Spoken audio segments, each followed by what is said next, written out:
time.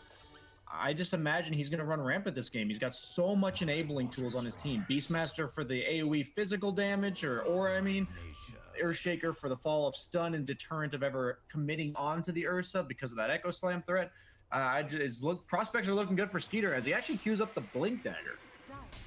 Yeah, I feel like I've started to see Ursas go back for this armor because it used to be incredibly popular and then it sort of fell off with the change to Earthshot. Bottom lane, oh no! Biver's going to get dragged into this. I don't know if he wants to be here. He's just lost his trip in. His father will die. He is able to TP out there, but that got a little hairy for a second then. Yeah, he got handed a 2-man stun on Box. He's like, oh, bonus stun. That's all good for Biver. He is out of there. But yeah, sort of Blink coming back into favor. I guess, you know, a lot of things have happened, right? You now down the line, you're going to have these upgrades. And for efficiency and moving around the map, Battle Fury and a Blink Dagger, you know, you're not going to be able to sweep through camps with any other sort of item as quickly as you can with these two. It makes them a good follow-up as well to the Earthshaker. See if they can burst through. Mickey, they can. Great jump from Biver. And even though he did have a bit of strength built up, it's a lot of burst here between Biver and 9. Yeah, this game just looks so much simpler to play for the Dire squad. They're ready to set up for another. Biver, he's in. Inkswell will catch Koifer. Koifer's going to look to turn it. Boxy jumps in. He gets a beautiful crush onto the 4 of them. He's trying to run them down, though. He's in. Another stun connected onto them all as 9 gets taken out. Koifer's trying to bring him down, but 33 pops the roar, and Skeeter will get the cleanup. Liquid trying their best to run back into them, but with sort of the deficit they have and the item ahead that some of the heroes of Tundra have, they just couldn't quite win that fight with the turnaround, despite getting an excellent crush from Boxy. Yeah, they kind of just need everyone alive on the side of TeamLiquid, even though it looked so good fighting uphill into them. 4-man crush, 4-man silence. They just don't have the follow-up. Morphling is their real AoE damage at this stage in the game with the waveform in and then burst one target into finishing them off with the sustained damage. The thing I wanted to mention about the Blink Daggers is my initial impression, I wasn't sure what to think of them because they're so expensive. But the fact is, a lot of carries love buying Blink. They just don't want a 2,000 gold item in their inventory when they're 6 slot. So suddenly, you can go for that early Blink Dagger and then 5th, 6th item, upgrade it to something that gives you a lot of damage with the Swift Blink. It gives you a lot of AoE control with the Strength Blink. And then some heroes even want the Arcane Blink like Ricky just to allow them to constantly spam their spells out. So it's a really nice quality of life upgrade that I'm a big fan of. Yeah. Just because I really do believe Blink was only not bought most of the time because it was a 2,000 gold item that took up a slot. Absolutely. No, for sure. And especially when you can get away with it in this sort of game, Skeeter knows that that BKB is going to come out so quickly after it. With sort of the lead that they have and the way that he's going to be able to go from camp to camp with his Battle Fury and Blink. And yeah, sort of talking about the upgrades, as you said, you know, Ricky, a hero that's, you know, isn't agi, but the Arcane Blink, that the benefits are so beneficial that you do consider that upgrade. Are there any other sort of carries that you would unironically get the Arcane upgrade rather than the Swift? I haven't necessarily encountered them. One I considered was Terrorblade just because of Blink meta and the Ags, but the Swift Blink, I think, Swift Blink's just too good, right? Recently. Yeah, it's so good. It's 75 damage, 75 attack speed, uncapped movement speed, right? You know. Yeah, and then you're uncapped. Yeah, I played Slark yesterday. I was at 700 move speed, ulting through the fight after blinking in. That stuff is nuts, man. A lot of these carries, late game, the best option is to force staff away from them. Like, that's usually what you want to do. Oh, yeah. It's hilarious when they force staff and then you're on top of them. You're moving faster anyway than the force staff, yeah. No, I wouldn't be surprised if we see that item having a bit of tinkering with. Because when it first came out, the upgrades, right, Swift Blink was pretty much the worst. Everyone was like, well, this is terrible. And then they just buffed every aspect of it. You know, it's the OD effect. You know, suddenly it's like it's in every game. It really is. Yeah. I wonder when a new patch comes out if I'd rather be like a pretty decent hero or a decent item at the start of the patch, or like the absolute worst hero or item at the start of the patch. I feel like I'd rather be the latter because Ice Frog seems to like overreacting and just buffing the ever-living shit out of these things. I'm trying to. Is there any sort of unbought item? Wind Waker. I'm ready to see what happens to Wind Waker. You know, who's buying that item? Nobody. Wait for the buffs. It's going to be a global Yules. Wait, and it's going to be amazing. As Liquid, they're moving into the pit. I've got it down to half HP, but I mean, Tundra definitely going to want to fight this. Biver, he's got Echo Slam back in 10 seconds. No exorcism to make it. Yeah, they're spooked. They know this is very hard for them to try and force underneath the noses of Tundra right now. Radiant are scanning.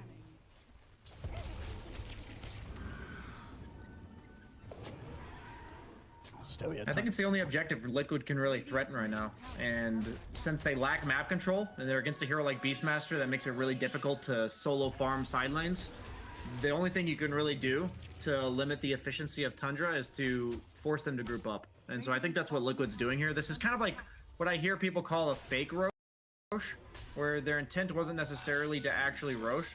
They just want to make Tundra stop splitting up and getting efficiency on the map. Yeah. Now they might do a quote-unquote real Roche with the Exorcism up, but with Echo Slam plus Coddle Blast, I don't know. It's a lot of sort of damage just flying in. I mean, and they know if they go in, there is going to be a fight. They've got to be 100% sure that they're ready to take it. This is when Keeper of the Light's the dream hero, though, for carries, because usually if I'm a carry and the enemy team's threatening Roche, I just have to sit there, making sure they don't feel comfortable running into the pit. But with that recall mechanic, you can farm wherever the hell you want. You're a budget Spectre at this point.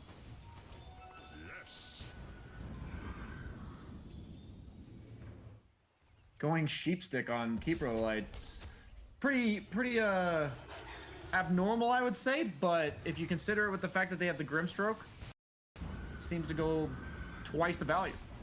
Absolutely, absolutely, and especially I don't know what is the standard sort of 15 talent, but if it is indeed the cast range, you know, that with the hex, suddenly you have no idea where you're getting hexed from.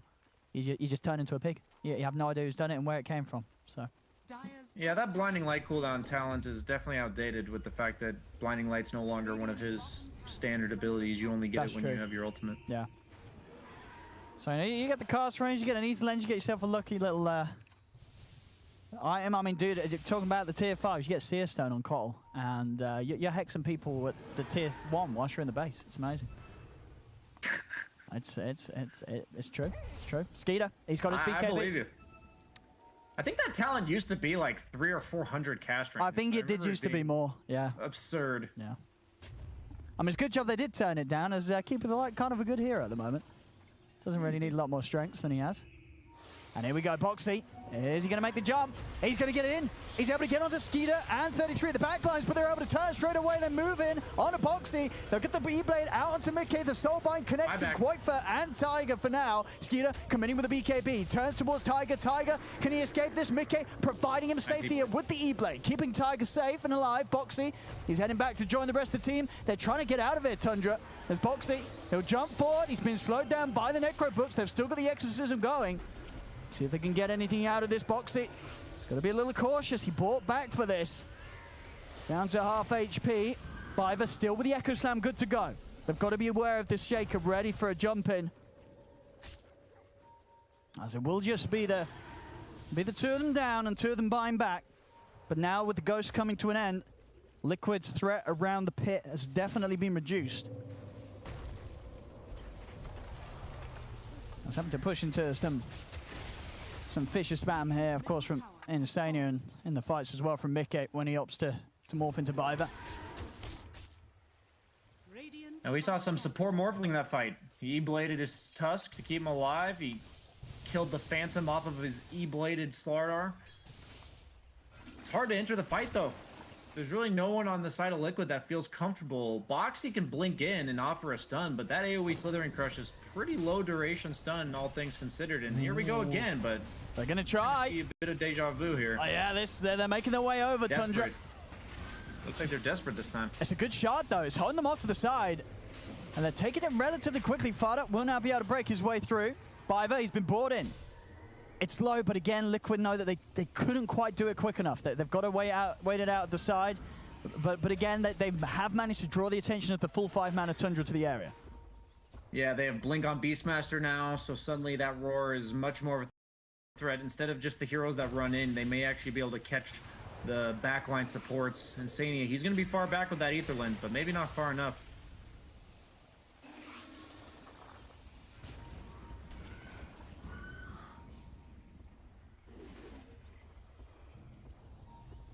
Liquid know that a wrong move here could be very costly in this sort of game where Tundra are just able to be that more efficient with the farming of their carries. Skeeter now nearly 5k ahead of Mickey's Morph. And quite he's had enough. He's popping the ghost. He's shown his hand though. Book for 20. This is actually pretty important. Let's see if Tundra can get in time. Biver, he's trying to set in there. Jump forward for Skeeter, but Roshan's down.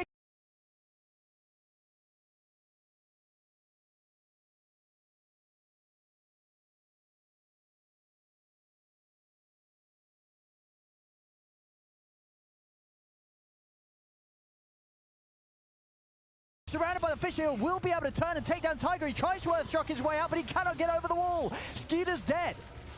As Liquid, they got the objectives. They did lose Boxy and Tiger, but they got what they came for. They got the Aegis on Mickey, they got the kill, and they managed to bring down Skeeter.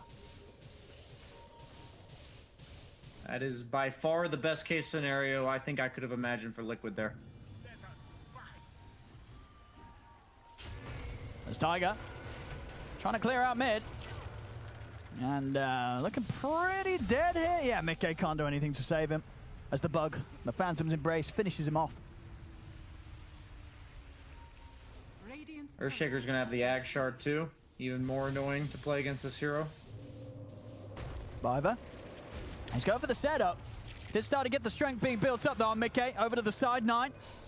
Looking to go for Insania with the E-Blade. Mickey losing all his mana, hits the Necro books. 9 continuing to stay on top of Insania with the Phantom's Embrace into the Inkswell. They'll bring down the Rubik. See if they can get Mickey as well. Another slow with the Solar Bind. He's losing his HP fast as he's down the once. Boxy's going to be back up in a second. We'll see if he's able to get over to provide any safety for Mickey. Mickey, he's instantly out. Great silence from Quakefer stops any further lockdown coming into play before Mickey can waveform to safety. Watching Mickey walk away with that boar constantly slowing him, his mana burned by the Necro Book, I'm getting some serious PTSD. I was going to say you've been there, right? Yeah, any carry players this patch, we all can sympathize with this. I don't know a worse feeling in the current patch right now. Maybe other than getting like Black Hold off cooldown, but that's about the 2 worst things I can imagine right now because it just renders you completely powerless. You can't move and you can't use spells. At that point, might as well just lose the Aegis and call it a day for the regen. I don't think Fada got the memo, as he is the